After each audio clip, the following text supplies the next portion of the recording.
You have to surround yourself with people that believe in the things you believe in, and that vision you're creating for yourself for your program. Those people have to have a role, and they have to be able to play a crucial role. If they don't, then maybe it's not for them.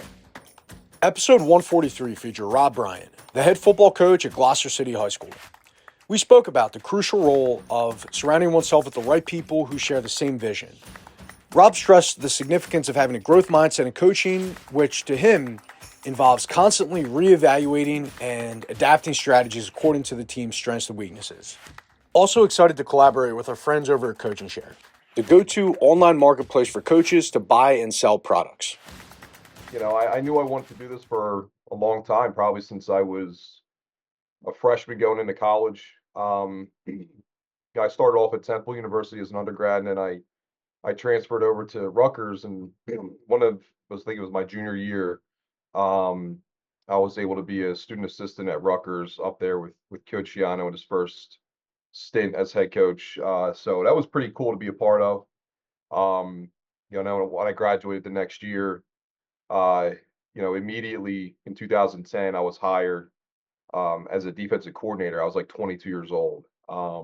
So kind of thrown to the fire as soon as I had an opportunity. But you know, it was at Gateway High School where I started, and I know Gateway hadn't won a game in like 2 or 3 years. So there's a lot of people that weren't probably jumping at the bit to be a part of that. But as a young kid, eager to get into the profession, I was excited for the opportunity. So that allowed me a lot of just to face a lot of good teams and learn a lot about the game and learn what it takes to game plan, learn what it takes to prepare, um, how to be a better coach. There was so much to learn, and I was there for 3 years, and I couldn't be any more grateful for that opportunity. I was Coach Steve Duncan at the time. Steve is now the head coach at Clearview High School, and we still talk all the time. So I was very grateful for that opportunity. I moved on to Haddon Township High School for a couple years, um, and then it was probably I think 2016. I was thinking about taking a break. Um, early on in my 20s, there's a lot you're trying to figure out in your life. Um, and, at that point, after Haddon Township, I thought, maybe this is time that I should just take a year off and just see where I want to go with things. I had already got my master's, and I had already got my school supervisor cert. So I wasn't really sure if I wanted to get into administration or if I want to keep teaching, coaching. So I thought at that time I would probably just take a year off. But then Haddon Heights High School had a coach in place, and then something happened. So it was like June, um, and I knew the head coach. Well, nobody was the head coach there in June, so I knew a coach who was in the building, Chris Lina, and Chris, had told me if something happened with the head coach that they just hired, he can't do it this year. He gauged my interest a little bit to come on and run the defense over there. So I did. And then 20 was it 2017? So we did that year together, me and Chris. We had a great year. Kind of just thrown together, it seemed like the last minute. And we went into the South Jersey playoffs. We ran into Jonathan Taylor and the Salem Rams the first round. And it was a tough loss, but nonetheless, coming together that late in the off season and putting together a good year, that was that was really important, especially for me in my career going forward. So that next year, I was named the head coach at Haddon Heights. Um, and then we didn't, we had a lot of turnover, not just with players, but with staff also. A lot of different things changed that year. We did not have nearly the success we had the year before. Um, but then, Gloucester City had opened up, and I never intended to leave anywhere because we were just talking before we started this. Once you start something, you want to finish it. And but Gloucester is where I grew up. This is where I played football. This is where I learned a lot. So when this opportunity came about, I had to throw my hat in the ring and went through the interview process. I wasn't certain that I would get it. I knew it was a sought after position. Gloucester has a storied past, a lot of rich history here with football, especially.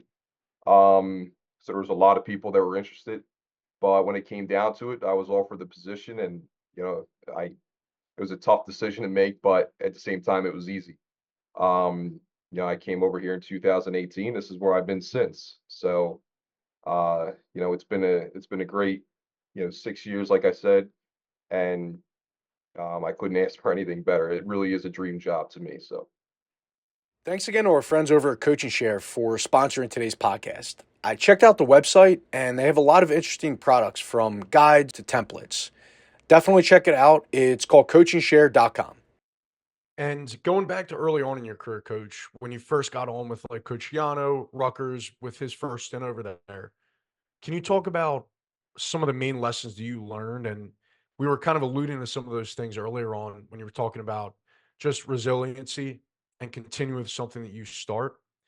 And another thing too that really jumped out to me about your journey when you were talking about it was really just your ability to critically think, especially if you're jumping into a position when you're just 20, I think you said you were 22 years old. mhm, yep. So yeah, can you talk about those lessons? Yeah, being up a big time program like Rutgers, you're always looking to see what makes it go, what makes it move day to day.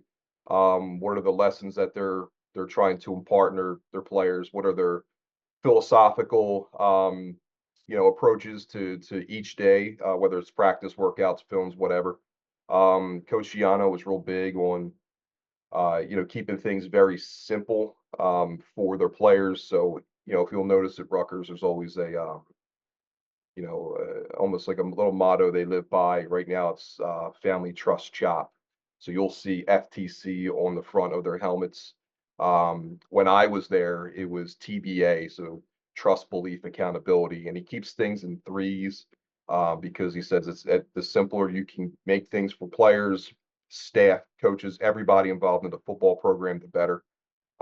So you really need, and that all goes back to your mission and your vision, and I know that Coach Giano had those things in mind when he was coming up with all this. So when you apply that to, when you get an opportunity to be a head football coach, you have to have a binding philosophy for everybody that's involved. Um, so, I thought that was easily the number one thing that stood out to me, when I went up to the Hal Center my first day. So, taking those lessons and taking those little things, and you do that as a coach all the time. You're always looking where can you, I won't say steal, but we are always taking ideas and things from other coaches and other programs and applying it to our own. So that's what I was able to do.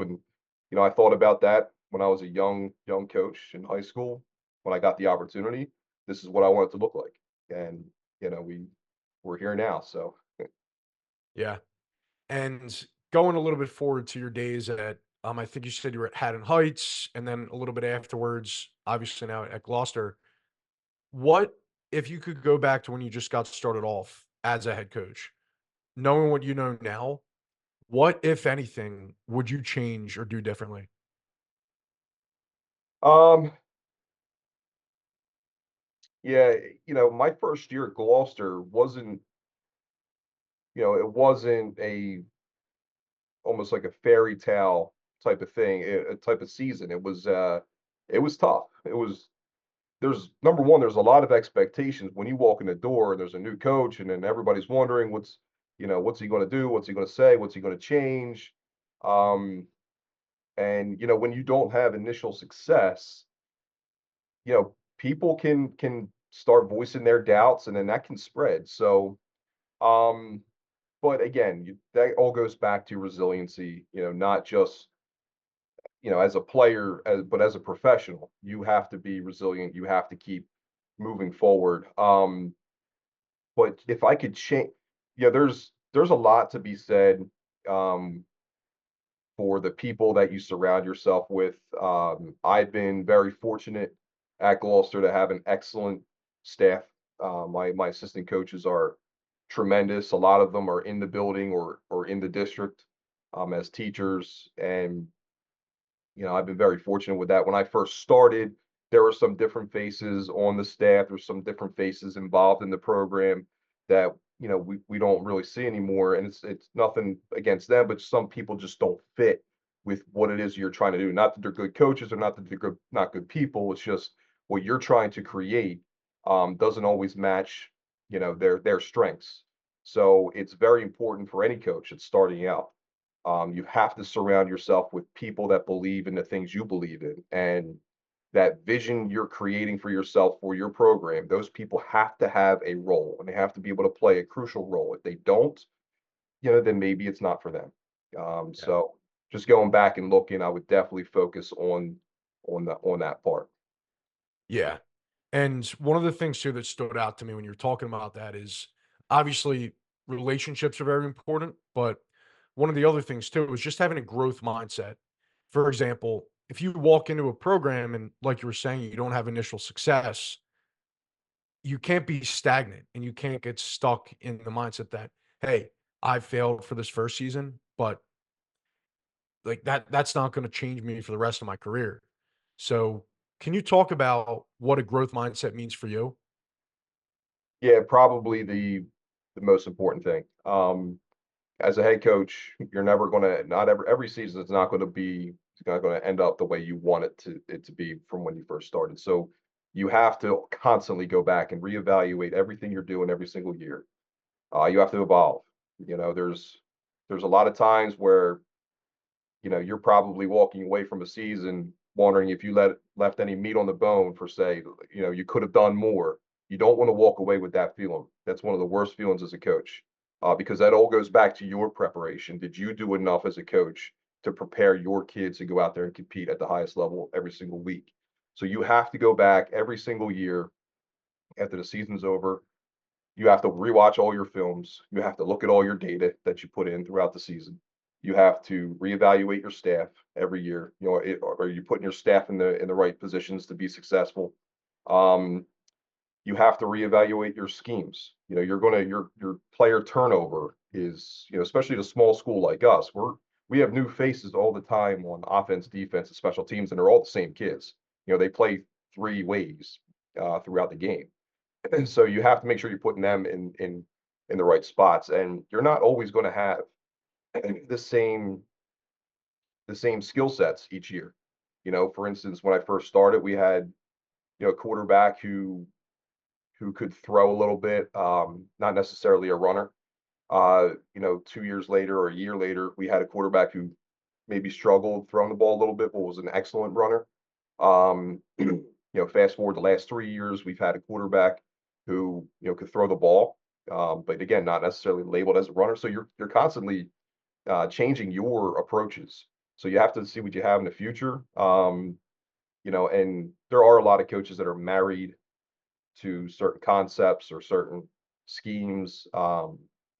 That's one thing with Gloucester. We're not going to say we'll never do that. Um, we're very open. We play to our kids' strengths, and if we have a quarterback that loves the power replay or the quarterback counters or whatever it is, then we're going to run those plays. We have a quarterback that can, five-step drop or, launch the ball straight down the field, right down the middle. We'll run those plays.